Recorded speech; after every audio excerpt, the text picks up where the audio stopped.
at 10, he went from Mid-South truck driver to big-time wrestler, and then he disappeared. Now, if you grew up on wrestling, that's what my dad called it, wrestling. That's right. And you might remember the name Kamala.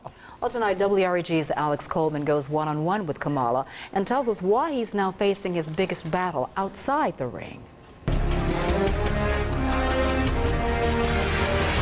In the 1980s and early 90s, he was one of the most colorful characters in wrestling. I was always aggressive, and because I wanted to make the fans believe that I was from Africa. To some, he was the Ugandan giant, but for most, he was Kamala. To myself, I was an entertainer. But now to the fans, I was a wrestler. Well, I'll tell you what, he's not just another pretty face, this guy. He was a wrestler known for his bouts at the Mid-South Coliseum to Wembley Stadium in London, facing off against Hulk Hogan, Jake Roberts, The Undertaker, and he even body slammed Andre the Giant. After I body slammed him, I was so surprised of the spot. I was standing back, I didn't know what else to do. I was just there, I didn't know nothing else to do. And the fans went crazy. Yeah, they did. Some fans loved his persona of wearing African makeup and a loincloth, but he admits others didn't. It might have been a little bit of a disgrace to the blacks, but I was just concerned about making a few dollars, but I didn't want to hurt no nationality. But today, the real man without the makeup is James Harris of Senatobia, Mississippi. He walked out of the ring in 1993 to become a truck driver because he said his then WWF opponents like The Undertaker were making a fortune, and he wasn't.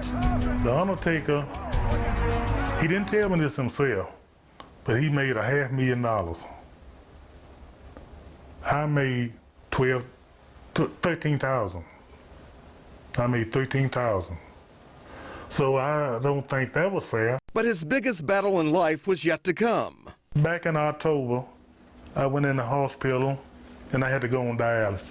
His opponent wasn't a wrestler, it was complications from high blood pressure and diabetes.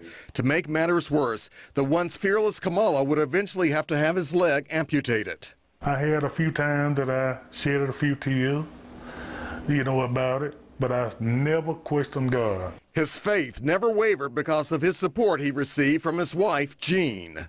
I don't ever want him to give up on himself because I would never give up on him. So we just got to fight together because God is going to always be with us. These days, he still hears from his wrestling fans via email, and many have learned he has another talent outside the ring. They're going online to buy the music he records in his home. Can't live like that, doesn't it? So we got another career here, don't we? I'm a little too old for another career. No. And even though James Harris now uses a wheelchair and he's learning to use a prosthetic leg, he says he's got a message for his fans. Don't think of me as, oh, please, help me, help me. I don't want them to think of me that way. I want them to think of me as uplifting. He says he's comfortable with his new life as a husband, father, and grandfather, but he says deep down inside, he is still the Ugandan giant. Kamala is alive and well. Alex Coleman, WREG TV News Channel 3. Tomorrow on News Channel 3 at 4:30.